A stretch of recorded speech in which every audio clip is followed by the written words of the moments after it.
Right now, as you're listening to this, there's probably a song stuck in your head. Maybe it's a tune you heard on the radio this morning, or something from a TikTok you didn't even finish watching. Maybe it's from a commercial you didn't think twice about. But that melody didn't just sneak in. It's doing work, real work. That song is not just background noise. It's reshaping your thoughts, influencing what you feel, guiding what you crave, nudging you toward purchases, beliefs, and decisions, most of which you don't even realize you're making. Now picture this. You walk into your favorite coffee shop. The smell is perfect. The barista greets you with a warm smile, and the lighting is just right. But there's something else, something you don't even notice at first. The music. It's not blasting, it's not silent, it's just there, sitting quietly in the background, floating through the air like invisible perfume. But it's not accidental. That playlist wasn't chosen because the staff likes it. It was designed, note by note, to make you stay longer, feel relaxed, and spend more. This is emotional engineering, and it's not rare. It's happening everywhere you go. 2 centuries ago, a philosopher named Arthur Schopenhauer saw this coming. He said music is unlike any other art. Paintings show us the world. Literature tells us stories. But music bypasses the rational mind. It hits something deeper. What he called the will. The raw, unconscious drive underneath your personality. Music doesn't ask for permission. It doesn't wait for logic. It speaks straight to your core, reshaping you from the inside out, before your thinking brain even wakes up. And he was absolutely right. But what he didn't know was just how far this would go. Let's talk about your brain on music. When a song starts, it doesn't politely knock on your frontal lobe and ask to be analyzed. Sound waves enter your ears and become electrical signals. Those signals shoot down into your brainstem, the part that controls your heartbeat, your reflexes, your primal survival systems. From there, it climbs into your limbic system. That's where emotions live: fear, joy, sadness, desire. Only after all that does your prefrontal cortex, the seat of logic and decision-making, come online. Translation: music touches your feelings before your thoughts. You're already reacting before you realize it. And that's not some flaw in the system, it's evolution. For thousands of years, music helped humans survive. It warned us, bonded us, coordinated us. Your brain is wired to respond instantly, automatically, emotionally. And here's where it gets a little uncomfortable, because now other people know this too, and they're using it. Millions of people open their music apps every morning to a playlist called Made for You. It's flattering, right? A little eerie, but convenient. Only these aren't just collections of songs, they're emotional blueprints. These algorithms know what songs you skip at 7 a.m. on Mondays. They know you prefer sad ballads on Sunday nights. They know you go nostalgic when you're feeling isolated. They track how long you stay on a song, how quickly you abandon it, whether you loop it, whether you hum along. And what does the algorithm do with this? It builds an emotional fingerprint. It learns your patterns. Then it doesn't just reflect your mood, it starts shaping it. That song that shows up right when you feel down, that's not a coincidence. It's a nudge, a push into an emotional state that keeps you listening, that keeps you engaging, that keeps you locked in. So ask yourself, who's really picking the music? Is it you, or is it the machine? Because at some point, you stopped being the DJ and became the listener of someone else's mix, someone with a very specific goal in mind. Now, let's go even deeper into something psychologists call the priming effect. This is where things get especially sneaky. Studies have shown that music can rewire your behavior without you even noticing. Play fast-paced, aggressive music in a room, people become more competitive, more irritable. They interpret neutral faces as hostile.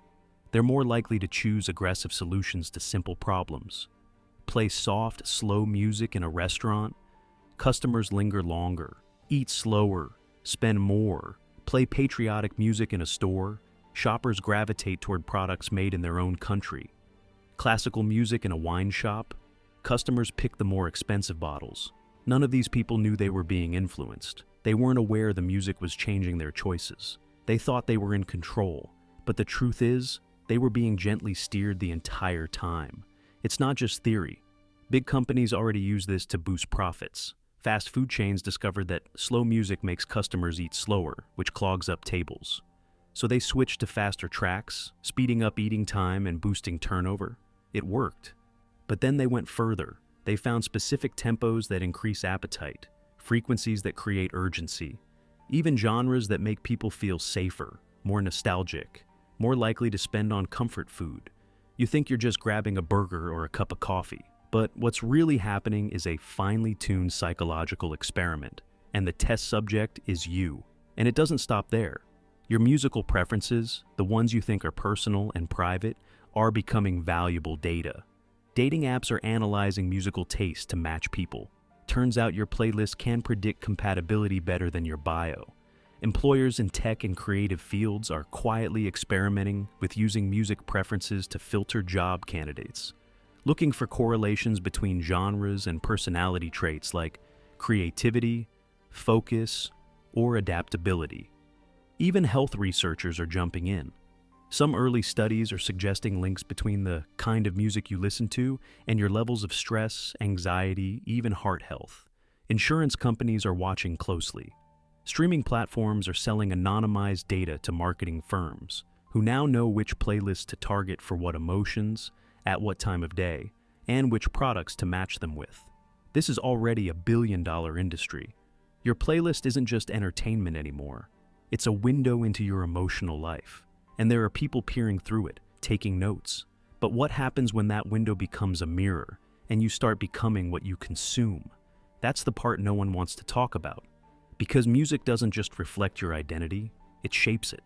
Listen to aggressive music every day. You slowly become more reactive, more combative, more defensive. Fill your headphones with sad ballads. You're more likely to spiral into depression. Blast anxiety-fueled high-energy music. You prime your body to stay in a state of tension. This forms a loop. You feel a certain way. You reach for music that matches that emotion.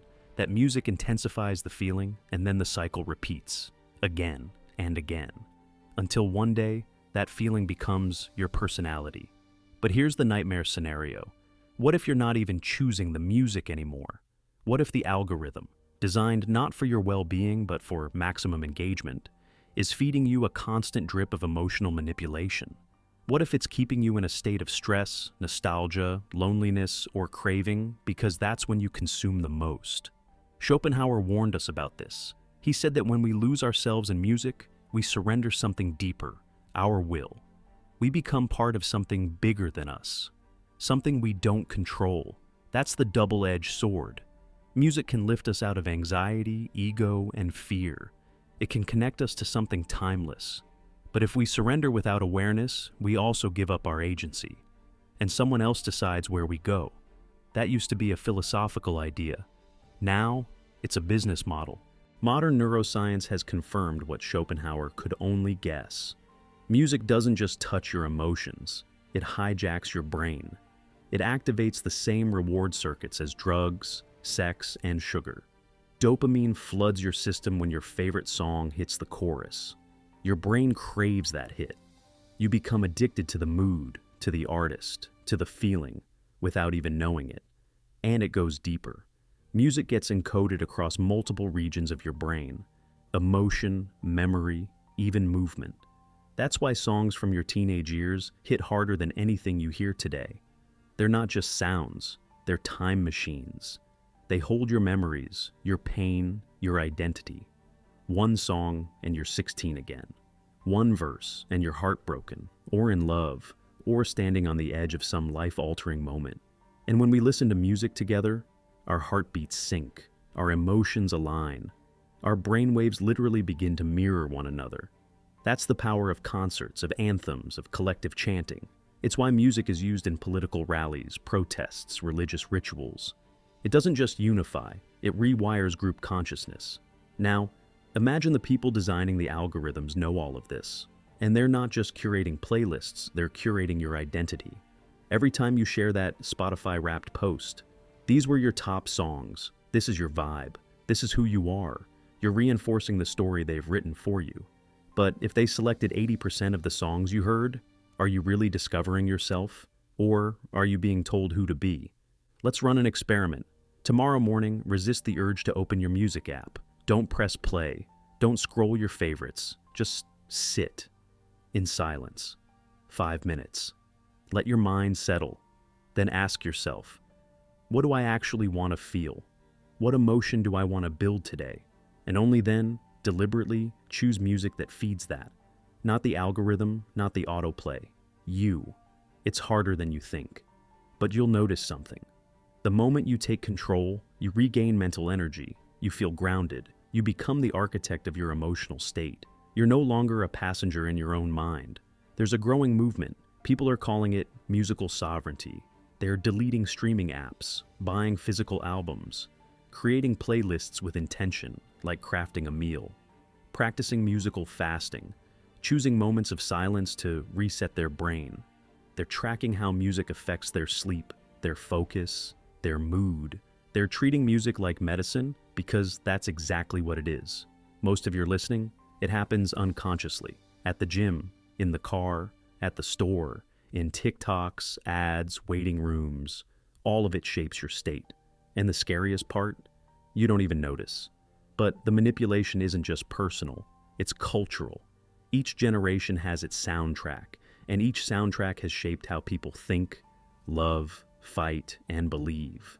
The 60s had rock and rebellion, the 80s had glam and optimism, the 90s had angst and introspection. These weren't just sounds, they were value systems. They defined eras, movements, revolutions. Now ask yourself, who's designing the sound of today? And what is it teaching us? Maybe it's time to take the pen back. If you want to reclaim your emotional freedom, start with this. Step 1. Become aware. Listen for background music in every space you enter. Ask, what's this sound trying to make me feel? Step 2. Embrace silence. Let your brain detox from noise. Find out what your mind sounds like when it's not being influenced. Step 3. Choose with purpose. Don't ask, what do I feel like listening to? Ask, what do I want to feel instead? Step 4. Track your responses. Which songs energize you? Which ones drain you? Which ones make you love life? And which ones pull you into darkness? Step 5. Be your own DJ. Build playlists with intention. Explore different cultures, different decades, different messages. Don't let a bot define the boundaries of your soul. Because here's the truth. Every song you let in is shaping your identity. Every playlist is a vote for who you're becoming. Every algorithmic recommendation is a soft push down a specific path. So the real question is, do you want to be the composer of your emotional life? Or do you want someone else writing your score? The music industry is betting that you'll stay passive, that you won't question the beat, that you'll keep letting melody write your moods. But now you see it. You know the game. And that awareness, that's your power. The next time you press play, remember, you're not just choosing a song, you're choosing who you become. Choose wisely. Comment unstoppable if you made it to the end. And take your musical sovereignty back.